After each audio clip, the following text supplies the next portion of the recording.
नमस्कार दोस्तों, मुद्दे की बात में आपका स्वागत है।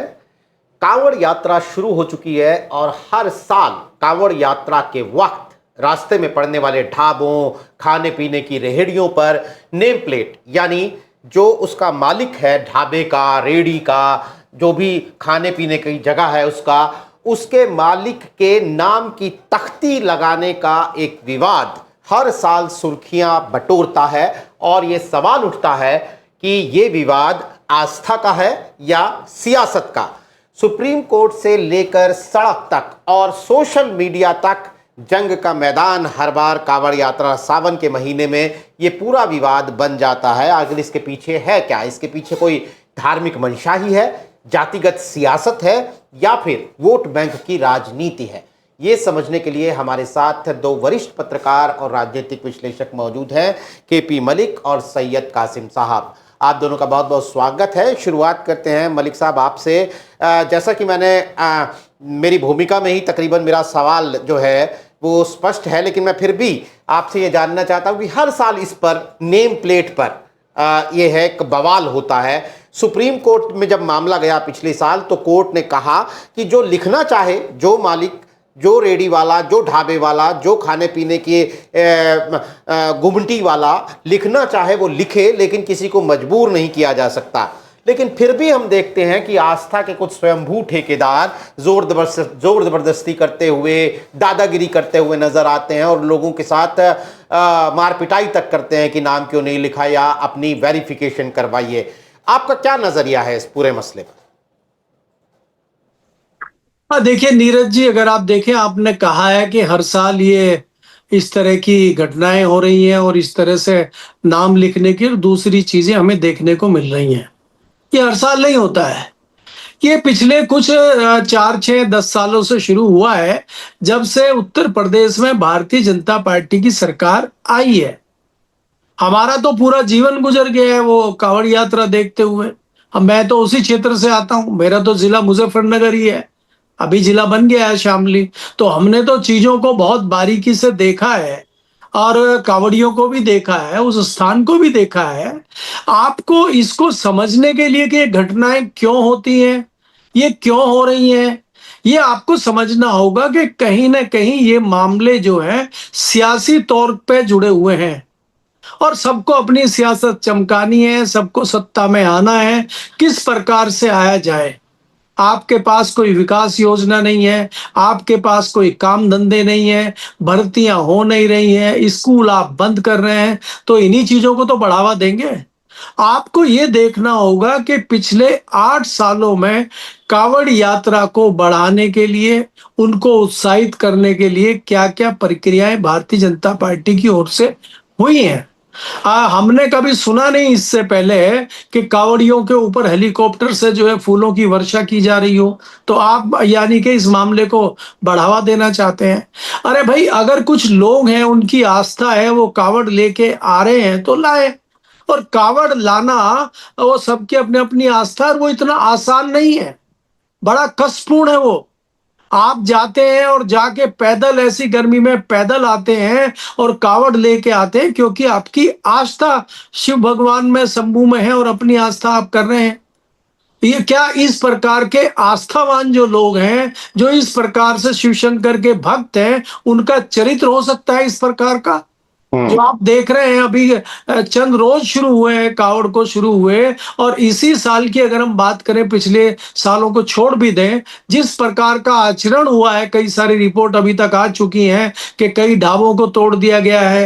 एक ढाबा तो एक महिला कुछ वर्षों से चला रही है और गलती से उसके खाने में कोई प्याज आ गया और उस प्याज का आना ये हुआ कि उसके ढाबे को तहस नहस कर दिया गया।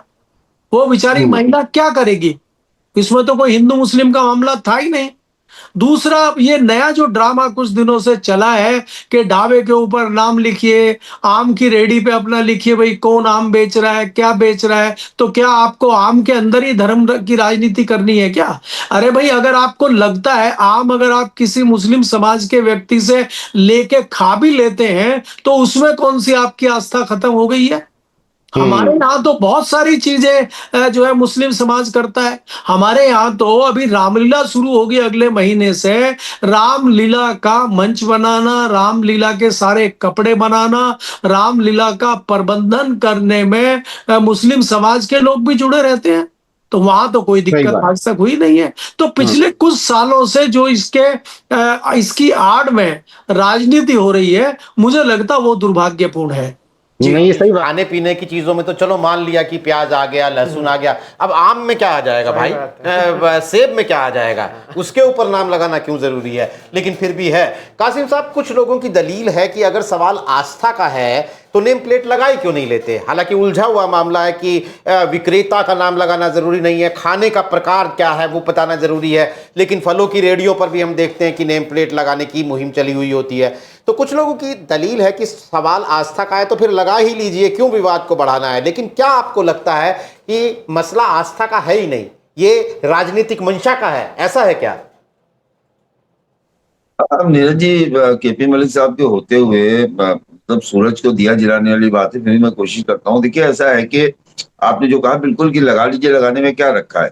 लेकिन जो अब का माहौल है, जिसका जिक्र मलिक साहब भी कर रहे थे, तो हमने आपने भी देखा है। इस समय का माहौल ये है कि चिन्हित करके प्रताड़ित करना, चिन्हित करके टारगेट करना। तो ऐसे में फिर दिक्कत नहीं होगी ना। आराम से लगा हुआ है, नेम प्लेट लगी है, पता चल गया कि अहमद हुसैन है, कोई दिक्कत नहीं है। तो आम का पैसा दो ना दो, आगे बढ़ जाओ। इस तरह की घटनाएं ज्यादा होने लगेंगी। एक बात है जिससे जिससे डरता है आदमी। फिर पश्चिमी उत्तर प्रदेश जो है वो जहां से कांवड़ यात्रा का सबसे बड़ा सफर होता है, वो हिस्सा जो है उसे आप कह सकते हैं कि मुस्लिम पॉपुलेटेड एरिया है। तो वहां सड़क पे जमीनें भी उन्हीं लोगों की हैं, ज्यादातर की दुकानें भी हैं, दुकानें नहीं भी हैं तो उन्हीं की जमीन पे की दुकानें हैं, किराएदार हैं लोग, या कुछ भी अपना पार्टनरशिप में लोग कर लेते हैं। सवाल ये नहीं शीशा बचा के टूट गया, सवाल ये है कि पत्थर किधर से आया। तो ये सरकार शायद चाहती है, प्रशासन सरकार के इशारे पे। अभी आप देखिए कि बाकायदा ई रिक्शा तोड़ा जा रहा है, पुलिस खड़ी है, पुलिस की मोटरसाइकिल तोड़ी जा रही है और पुलिस वाले रिक्वेस्ट कर रहे हैं। तो ये सारी चीजें क्या बताती हैं कि क्या सरकार चाहती है कि ऐसी घटनाएं घटें, गर्मी पैदा हो तो वो हमारे लिए मतलब वोट की में परिवर्तित होने में आसानी होगी। हम भी अयोध्या जी से आते हैं, हमने भी देखा है कि हमारे यहाँ भी जैसे यहाँ पे आपके कांवड़ होती है, हमारे यहाँ जो है वो होती है, परिक्रमा होती है, 14 कोसी है, उसके बाद पंचकोसी परिक्रमा में भी लोग चलते हैं, लाखों लोग आते जाते हैं, किसी तरह की कोई बात पैदा नहीं होती। लेकिन कांवड़ के नाम से जिस तरह का हुड़दंग है वो पहले नहीं देखा गया। अब मैं अभी परसों उधर ही था, मैं परसों कल वापस आया हूँ। मुझे जाना था सहारनपुर वगैरह, मैं इसीलिए नहीं गया कि रास्ते बंद होना शुरू हो गए थे। गाजियाबाद में, मैं नोएडा से गाजियाबाद जा रहा था, गाजियाबाद में एक गाड़ी तोड़ दी गई, और वो भी उसमें भी हिंदू मुसलमान जैसा नहीं था। तो मुझे लगता है कि ये जो चीजें शुरू हुई हैं, ये चीजें उन युवाओं के लिए भी नहीं अच्छी हैं और सरकार के लिए तो खैर अच्छी हैं ही नहीं। और सरकार अगर इस पे गंभीर नहीं होती है, और उसका जैसा कि मलिक साहब ने कहा कि आप हेलीकॉप्टर से पुष्प वर्षा करेंगे, उनका उत्साहवर्धन करेंगे, तो भाई इंसान कहीं जा रहा है, अपनी उसकी आस्था है, शिव जी में आस्था है, भोले शंकर में आस्था है, जाएगा, वो मुश्किल काम करके आएगा। उसी मेरठ में अगर तो नमाजी ज्यादा हो गए, सड़क पे नमाज पढ़ ली, तो पासपोर्ट जब्त किया जाएगा, लाइसेंस नहीं होगा। इस तरह की भी चीजें हमने देखी हैं।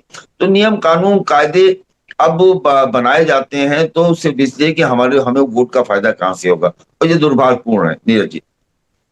नहीं, सही बात है कि तो आस्था का कोई विषय है और उसमें और चर्चा उसमें राजनीति की हो, हिंसा की हो, तो दुर्भाग्यपूर्ण तो है ही। बिल्कुल। नीरज जी, मैंने कवर किया है सुल्तानगंज से देवघर कांवड़ यात्रा को, जहाँ से गंगा का पानी उठाकर और शिवलिंग को देवघर में चढ़ाया जाता है। ये तब की बात है, झारखंड में जब मैं रिपोर्टिंग किया करता था, तो वहाँ न हेलीकॉप्टर से पुष्प वर्षा होती थी, न बैंड बाजा बारात लगता था, लेकिन लोक पर्व की वो छटा अप्रतिम थी। 108 किलोमीटर का वो ट्रैक है, ट्रैक क्या कहिए, रास्ता लंबा चौड़ा है। आप उस रास्ते से गुजरते जाइए, लोग सेवा भाव में डूबे हुए हैं। कोई कांवड़ियों के पैर दबा रहा है, कोई उनको जूस पिला रहा है, कोई उनको रस पिला रहा है, गर्मी लग रही है तो टेंट बना के लोग को कूलर की हवा खिलाई जा रही है।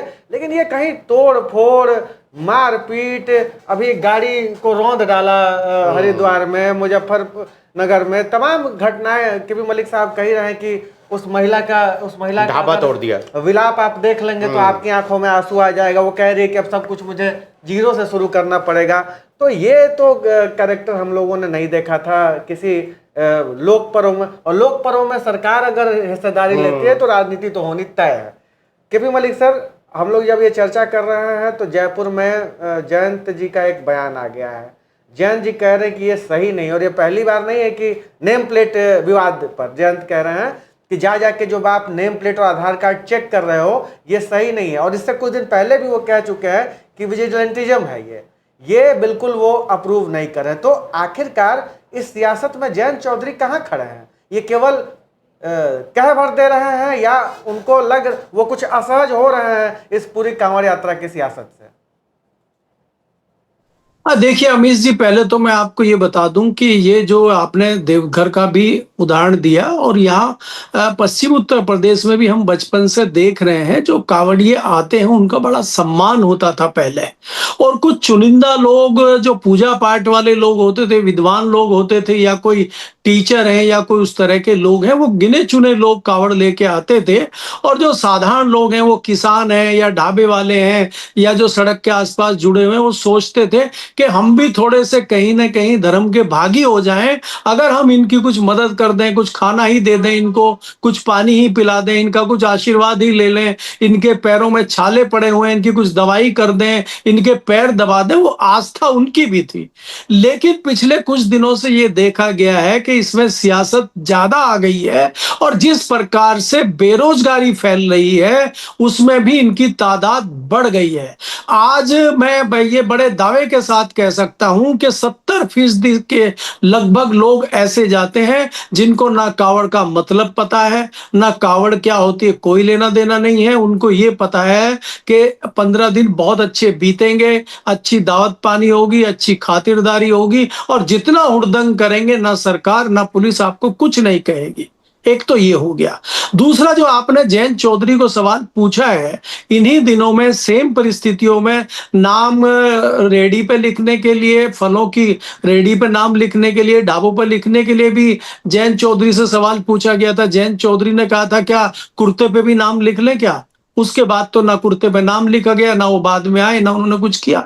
करना उनको कुछ है नहीं, लेकिन बोलना तो पड़ेगा ही जब कोई पत्रकार माइक अड़ा के पूछेगा। करना उनको कुछ नहीं, क्यों? और वो कैसे करेंगे? वो तो खुद इस सत्ता की उसमें लड़ाई में शामिल है, और सत्ता के साथ मिलके वो तो खुद खीर खा रहे हैं। तो अगर वो कुछ करेंगे, कुछ एक्शन लेंगे और वहां स्पोर्ट पर जाएंगे, तो उनकी खीर का कटोरा उनसे छिन जाएगा। तो उनको भी तो अपनी खीर का कटोरा बचाना है ना। तो आप धरातल पे इस चीज का समाधान कैसे हो, क्या कोई व्यक्ति बता सकता है? चाहे वो सत्ता का हो, चाहे विपक्ष का हो। और बात जो अभी मैं आपको कह रहा हूं कि हमारी सारी तरफ से हम कावड़ियों की बात करते हैं, कमी उधर भी नहीं है। दूसरी तरफ भी माहौल बिगाड़ने में भले ही तादाद कम हो, उनकी भी कम नहीं है। क्योंकि वो भी कई नेता ऐसे हैं, समाजवादी पार्टी के हैं, मुस्लिम समाज से आते हैं या दूसरे समाज से आते हैं, वो भी चाहते हैं अरे भाई कुछ माहौल बिगड़े तो हमारी भी दुकान चले। तो दोनों तरफ इस प्रकार के लोग हैं। जैसे कहावत है कि जाहिल इधर भी हैं और जाहिल उधर भी हैं, भले ही वो कम तादाद में हो, और उनकी वजह से पूरे समाज को और ज्यादा तादाद में लोगों को दिक्कत होती है, और भुगतना उनको पड़ता है। जिस प्रकार से चाहे वो गाड़ी टूटने वाले हों, चाहे वो रिक्शा टूटने वाले हों, चाहे वो ढाबे टूटने वाले हों, भुगतना उनको पड़ता है। नेताओं को कुछ नहीं भुगतना पड़ता। इसमें मैं लास्ट में थोड़ा ये भी जोड़ दूं कि 2013 का जो दंगा आपने देखा था, उसकी परिणति उसी मुजफ्फरनगर से शुरू हुई थी, और उसका भरपूर फायदा भारतीय जनता पार्टी ने प्रदेश में और देश में उठाया था। नहीं, जाहिल इधर भी हैं और जाहिल उधर भी हैं, ये एक बड़ी पुरातन समस्या है जो आज तक मतलब मौजूद बनी हुई है। चाहे वो मंटो का कहानी, मशहूर कहानी घाटे का सौदा हो, उसमें आप देख लीजिए दोनों तरफ के जाहिल हैं। भीष्म साहनी का मशहूर उपन्यास तमस हो, जिसमें मंदिर में कुछ और फेंकवाने की और मस्जिद में कुछ और मांस फेंकवाने का जो साजिश रची जा रही है प्रजू में। तो जाहिल तो दोनों तरफ नहीं रहेंगे तो ये सियासत नहीं होगी। और निश्चित तौर पर मलिक साहब आपकी बड़ी वाजिब बात है ये। कासिम सर, मेरा आप इस राजनीति में देखिए, उत्तर प्रदेश में धार्मिक सियासत 2014 में परवान नहीं ले रही थी। 2017 में भी परवान नहीं ले रही थी। ये 14 और 17 में इसलिए कह रहा हूं कि ये भाजपा के लिए प्रस्थान बिंदु है उत्तर प्रदेश में राजनीति का। आप कहिए कि वो बिंदु है जहां से भाजपा ने भारी उछाल ली थी। 2014 में 72 सीटें जीत गए थे लोकसभा के चुनाव में, और 2017 में 312 सीटें जीत गए थे विधानसभा के चुनाव में। ये अद्भुत रिकॉर्ड है, भाजपा ने भी पता नहीं सोचा था कि नहीं सोचा था। लेकिन उस समय धर्म की सियासत भाजपा नहीं कर रही थी।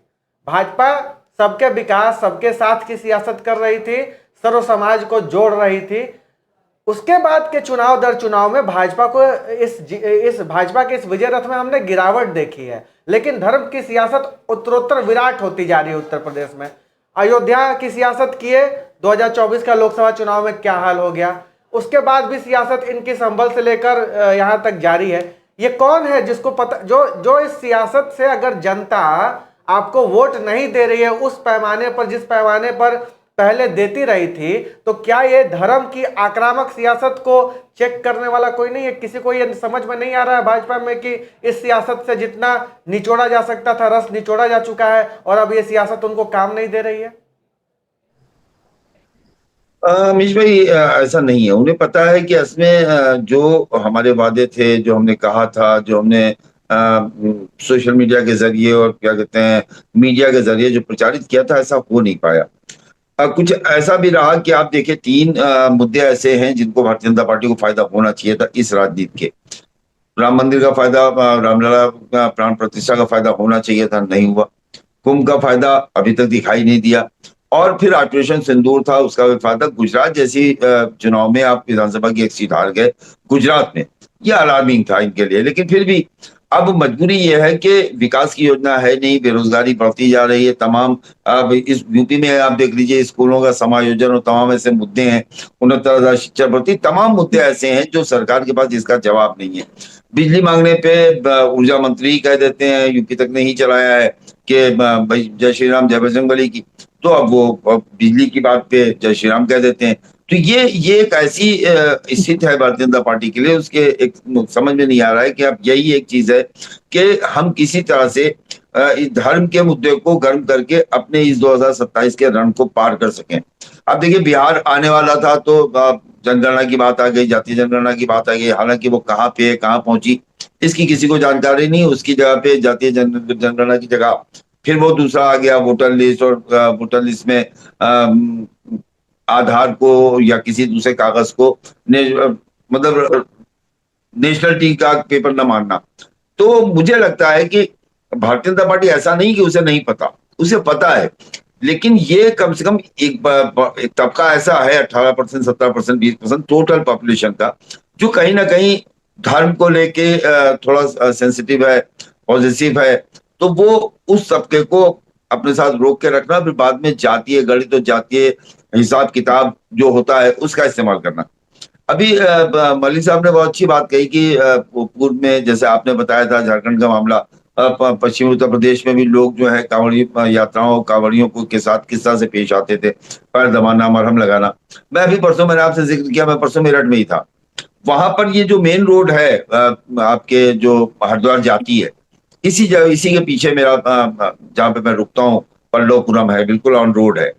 वहां पूरी मार्केट में मैं पहले भी जाता रहा हूँ, और मार्केट में लोग वहां पर कांवड़ियों के लिए बहुत बड़े बड़े उसका इस्तेमाल करते थे, बनाते थे कि उनके लिए खाने पीने की व्यवस्था हो, शरबत की है, पानी की है, तमाम चीजें होती थी। लेकिन अब पिछले 2 सालों से ये देखा जा रहा है कि उन लोगों ने खुद आदमी लगा के अपनी दुकानों के सामने जो है रात में वो उसकी रखवाली करवाते हैं, क्योंकि वहां इतनी गंदगी फैल जाती थी कि सुबह उनके लिए दुकान खोलना मुश्किल हो जाता था। तो चीजें बदल रही हैं। मेरा कहने का मकसद, आस्था के जहां पर आस्था होती है वहां पर इस तरह की अव्यवस्था नहीं होती। आस्था में जब घालमेल होता है, वो आस्था मुहर्रम के जुलूस में तलवारबाजी वाली आस्था हो, या आग जलाना और लाठी चलाना और कलाबाजियां खाना, बंदरों के साथ कूदना हो, या आस्था यहाँ पे हो, दोनों आस्था नहीं है, ये दिखावा है। और आस्था में तो कूट कूट के भरा होता है ना, आस्था में तो किसी को पता ही नहीं होता है, क्योंकि ईश्वर की साधना में लीन व्यक्ति जो है वो मोटरसाइकिल से लड़ गया कि आदमी से लड़ गया, वो अपने में मस्त रहता है। मुझे लगता है कि ये जो स्थिति है उससे भारतीय जनता पार्टी को बहुत लाभ तो नहीं हो रहा है।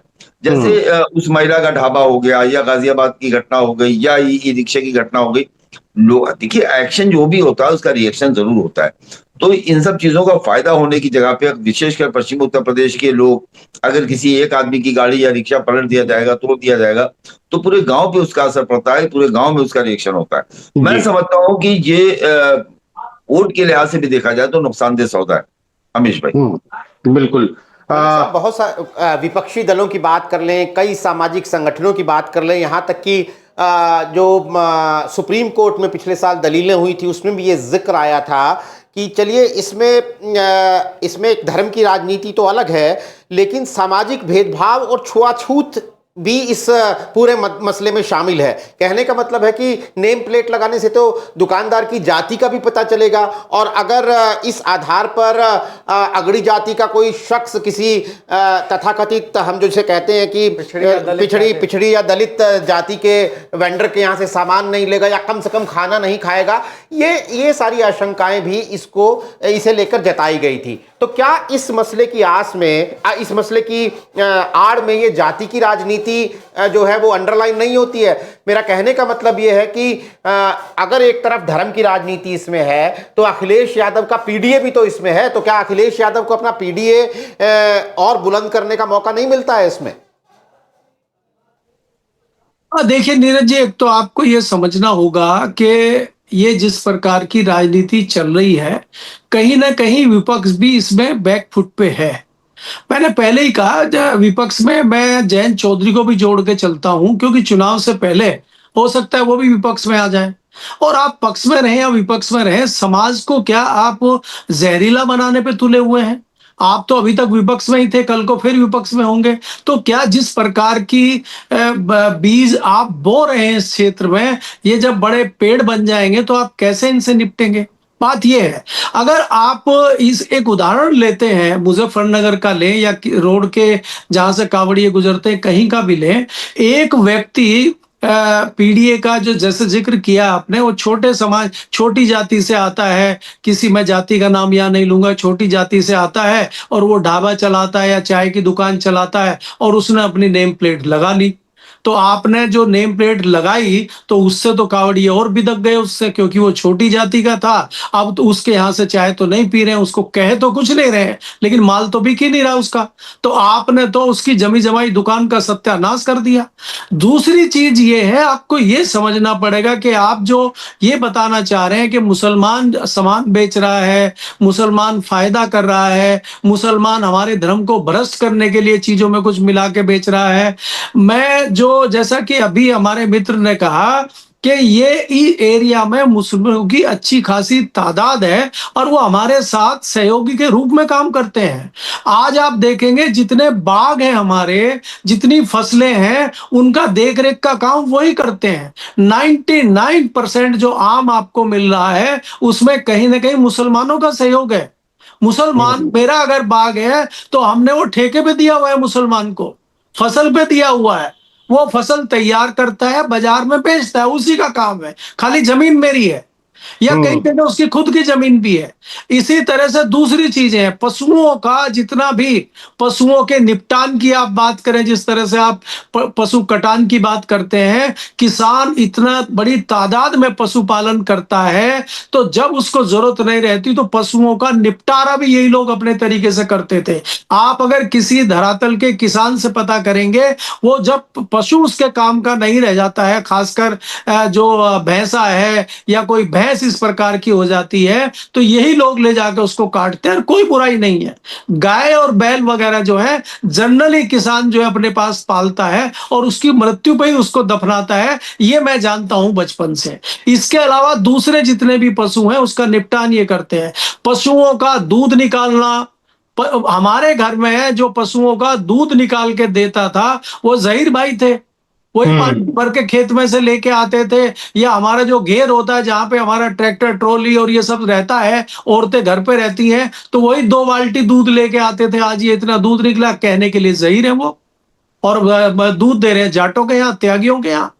तो मेरा कहने का मतलब है ये चीजें पहले नहीं थी। इस सौहार्द को बिगाड़ कर दोनों तरह के लोगों ने राजनीति की है। और मैं बिल्कुल साफ गोई के साथ नीरज भाई आपको बताना चाहता हूं कि जी इसकी शुरुआत जो है शुरू में मुलायम सिंह यादव के जमाने में हुई थी राजनीति को साधने के लिए, और बढ़ावा मिला मायावती जी के टाइम पे, और भारतीय जनता पार्टी ने उस मामले को पीक पे पहुंचाने का काम हुआ। आज तलवारें हिंदू मुस्लिम पे खिंच रही हैं। चाहे आप जितने मुद्दे ले आइए, आप स्कूलों को बंद कर दीजिए, आप मंदिर बना लीजिए अयोध्या में, कुछ नहीं कर पाएंगे आप। जी आपको आखिर में इसी मुद्दे पे लौटना पड़ेगा अगर आपको राजनीति करनी है तो। आज भारतीय जनता पार्टी समझ चुकी है कि उसके हाथ से अगर अयोध्या चला गया, चित्रकूट चला गया, तो उसको विकास के मुद्दे पे नहीं, धर्म के मुद्दे पे लौटना पड़ेगा और कट्टरता साबित करनी पड़ेगी, तभी हमारा जो है वजूद बचता है। नहीं तो भारतीय जनता पार्टी अगले 20 साल के लिए फिर बाहर हो जाएगी उत्तर प्रदेश से। तो मुझे लगता है कि भारतीय जनता पार्टी कहीं ना कहीं उस रणनीति पे चल रही है। ये तो बात तो खैर, ये तो दुधारी तलवार है जिसके कौन सा इसका कौन सी धार नुकसान दे देगी और कौन सी धार जो है फायदा पहुंचा देगी। लेकिन कासिम साहब, आपसे भी ये जानना चाहता हूं, अखिलेश यादव की पीडीए को कोई फायदा होता है क्या इस पूरे विवाद से? अमीश भाई, अरे नीरज जी, केपी मलिक साहब बैठे हुए हैं। मैंने जहां तक कांवड़ियों को देखा कि एक दो बार हमने इंटरव्यू भी कराए हैं, तमाम लोगों से पूछा भी है, तो आप पाइएगा कि कांवड़ यात्रा में जो लोग शरीक होते हैं कांवड़िए, उसमें 85% पीडीए के लोग ही होते हैं। 15% में हम आप उसमें होते हैं, 85% उसमें पीडीए होता है। और इसीलिए वो पीडीए जो है वो यहाँ पे दिखाई नहीं देता। यहाँ पे वो पीडीए नहीं है, यहाँ पे वो शिव भक्त हैं और क्या कहते हैं कांवड़ यात्री हैं, और उनके ऊपर फूल बारिश होनी है। उनको गुस्सा आए तो मतलब शिव जी का गुस्सा है ना, फिर वो तीसरी आंख खुल जाती है। तो वो वाला इसमें बिल्कुल होता है। और शिव बूटी भी लेनी है उनको, वो बूटी का भी इस्तेमाल करना है, तो वो अपने आपे में नहीं रहते, वहां पे वो पीडीए नहीं है। तो मैं समझता हूँ ये पीडीए जो है वो यहाँ पे काम नहीं करता। यहाँ पर पीडीए वाले ज्यादा होते हैं, ज्यादा संख्या में होते हैं। इसीलिए इस मुद्दे को अखिलेश यादव छूते हुए डरते भी हैं, ये सेंसिटिव है उनके लिए। तो पीडीए वगैरह का मामला तो जब चुनाव आते हैं, किसी की जातीय समीकरण बनता है, घटता है, और तब वो पीडीए काम करता है। और आम दिनों में पीडीए नहीं, फिर वो तो जो भारतीय जनता पार्टी जो बना के रखना चाहती है, वो आप देखिए भारतीय जनता पार्टी का अपना एक उनका भी अपना एक सिस्टम है कि अगर टी राजा जो है ज्यादा होते हैं तो टी राजा को पार्टी छोड़नी पड़ती है। तो ये नहीं है, उनको मालूम है कि हमें कहाँ तक ले जाना है, और उनकी अपनी प्रयोगशाला में प्रयोग होते रहे, और उन्हीं प्रयोग में जब कोई प्रयोग असफल होता है तो दूसरे प्रयोग से उसे सफल करने का प्रयास करते हैं।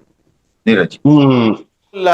तो ये कुल मिलाकर ये जो मसला है, हमारी इस चर्चा का निचोड़ तो हमेशा ही निकलता है कि इसमें आस्था कम है, राजनीति ज्यादा है, अगर एक बॉटम लाइन हम कहना चाहें। लेकिन कांवड़ यात्रा अभी शुरू ही हुई है। आने वाले दिनों में हमें इस तरह के तमाम जो विवाद है इसको और हम बढ़ता हुआ देखेंगे या घटता हुआ देखेंगे, इस पर हमारी नज़र बनी रहेगी। आज कार्यक्रम में हमारे साथ शिरकत करने के लिए केपी मलिक साहब, सैयद कासिम साहब, आपका बहुत बहुत शुक्रिया। तमाम दर्शकों का आभार। नमस्कार।